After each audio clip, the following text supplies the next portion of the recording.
नमस्ते प्रणाम। अल्पसंख्यक मामलों के मंत्री किरण रिजिजू ने बुधवार को वक्फ संशोधन बिल 2024 लोकसभा में पेश किया। किरण रिजिजू ने इसे उम्मीद unified Waqf management empowerment efficiency and development नाम दिया है। इस बिल को केंद्र की सरकार में शामिल टीडीपी, जेडीयू और एलजेपी ने समर्थन दिया है, यानी चंद्रबाबू नायडू, नीतीश कुमार और चिराग पासवान ने समर्थन दे दिया है। संसद में वक्फ बिल पे चर्चा के दौरान बोलते हुए गृह मंत्री ने कहा है कि अब वक्फ संपत्ति घोषित करने का अधिकार समाप्त कर दिया गया है और इसे कलेक्टर से प्रमाणित कराना अनिवार्य होगा। अब किसी भी जमीन को सिर्फ घोषणा मात्र से वक्फ संपत्ति नहीं बनाया जा सकता है। अगर ये बिल पास होता है तो वक्फ कानून में बड़े बदलाव आएंगे। वक्फ बोर्डों की संरचना में भी बदलाव देखने को मिलेगा। गैर मुस्लिमों को बोर्ड के सदस्यों के रूप में शामिल करना अनिवार्य हो जाएगा। यह कानून लागू होने के 6 महीने के भीतर हर वक्फ संपत्ति को केंद्रीय डेटाबेस पे पंजीकृत करना अनिवार्य बनाता है। हालांकि यह वक्फ ट्रिब्यूनल को कुछ परिस्थितियों में समय सीमा बढ़ाने का अधिकार देता है। विवाद की स्थिति में राज्य सरकार के अधिकारी को यह निर्धारित करने का अधिकार होगा कि संपत्ति वक्फ है या सरकार की है। इससे पहले विधेयक में जिला कलेक्टर को निर्धारण प्राधिकारी बनाने के प्रस्ताव पे काफी विवाद देखने को मिला था। मुस्लिम संगठनों का तर्क है कि अधिकारी द्वारा सरकार के पक्ष में निर्णय दिए जाने की संभावना है। संशोधन विधेयक के मुताबिक अब दान में मिली संपत्ति ही वक्फ की होगी।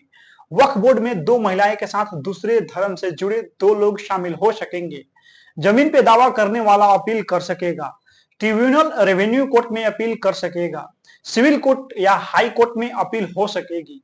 ट्रिब्यूनल के फैसले को चुनौती दी जा सकेगी। इसके अलावा कोई भी व्यक्ति उसी जमीन को दान में दे पाएगा जो उसके नाम पे रजिस्टर्ड होगी। अगर कोई व्यक्ति किसी और के नाम पे रजिस्टर्ड जमीन को दान में देता है तो इसे गैर कानूनी माना जाएगा। वक्फ भी ऐसी संपत्तियों पे अपना दावा नहीं कर पाएगा।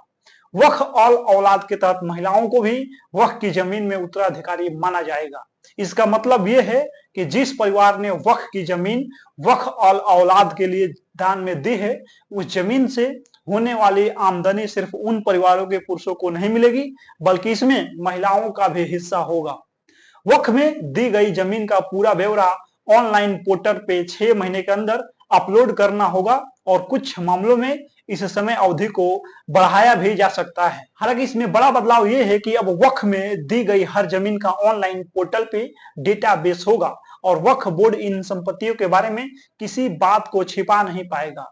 किस जमीन को किस व्यक्ति ने दान में दिया है, वो जमीन उसके पास कहां से आई, वक्फ बोर्ड को उससे कितने पैसे की आमदनी होती है और उस संपत्ति की देख रेख करने वाले मुतलबी को कितनी तनख्वाह मिलती है, ये जानकारी ऑनलाइन पोर्टल पे उपलब्ध होगी और इससे वक्फ की संपत्तियों में पारदर्शिता, ट्रांसपेरेंसी आएगी और वक्फ को होने वाला नुकसान कम होगा। और इसमें बड़ा बदलाव यह भी है कि जिन सरकारी संपत्तियों पे वक्फ अपना अधिकार बताता है, उन संपत्तियों को पहले दिन से ही वक्फ की संपत्ति नहीं माना जाएगा।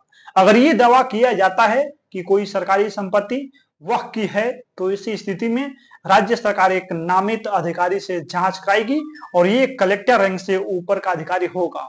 अगर इस रिपोर्ट में वक्फ का दावा गलत निकलता है तो सरकारी संपत्ति का पूरा ब्यौरा रेवेन्यू रिकॉर्ड में दर्ज किया जाएगा और ये सरकारी संपत्ति वक्फ की नहीं मानी जाएगी। ये नियम उन सरकारी संपत्तियों पर भी लागू होगा जिस पर पहले से वक्फ का दावा और कब्जा है। कोई अन्य संपत्ति या जमीन वक्फ की है या नहीं, इसकी जांच कराने के लिए राज्य सरकार को जरूरी अधिकार दिए गए हैं। सबसे बड़ा बदलाव ये आएगा कि वक्फ बिना किसी दस्तावेज और सर्वे के किसी जमीन को अपना बताकर उस पे कब्जा नहीं कर सकेगा। वक्फ बोर्ड में नियुक्त किए गए सांसद और पूर्व जजों का भी मुस्लिम होना जरूरी नहीं होगा। सरकार का कहना है कि इससे वक्फ में पिछड़े और गरीब मुसलमानों को भी जगह मिलेगी और वक्फ में मुस्लिम महिलाओं की भी हिस्सेदारी होगी। राज्यों के वक्फ बोर्ड में भी 2 मुस्लिम महिलाएं और 2 गैर मुस्लिम सदस्य जरूर होंगे और शिया, सुन्नी और पिछड़े मुसलमानों से भी एक सदस्य को जगह देना अनिवार्य होगा। इसमें बोहरा और आगा खानी समुदाय से भी एक सदस्य होना चाहिए और ये वो समुदाय हैं जिनकी संख्या बहुत कम है और जो बाकी मुसलमानों से अलग होते हैं, क्योंकि ये ना तो दिन में 5 वक्त की नमाज पढ़ते हैं और ना ही हज की यात्रा पे जाते हैं। सरकार ने इन दोनों मुस्लिम संप्रदायों के लिए अलग अलग वक्फ बोर्ड बनाने का भी प्रावधान इस कानून में जोड़ा है। लोगों के पास वक्फ ट्रिब्यूनल के फैसले के खिलाफ 90 दिनों में रेवेन्यू कोर्ट, सिविल कोर्ट और हाई कोर्ट में अपील दायर करने का अधिकार होगा, जो मौजूदा कानून में नहीं है। केंद्र और राज्य सरकारों के पास वक्फ के खातों का ऑडिट कराने का अधिकार होगा, जिससे किसी भी तरह की बेईमानी और भ्रष्टाचार को रोका जा सकेगा।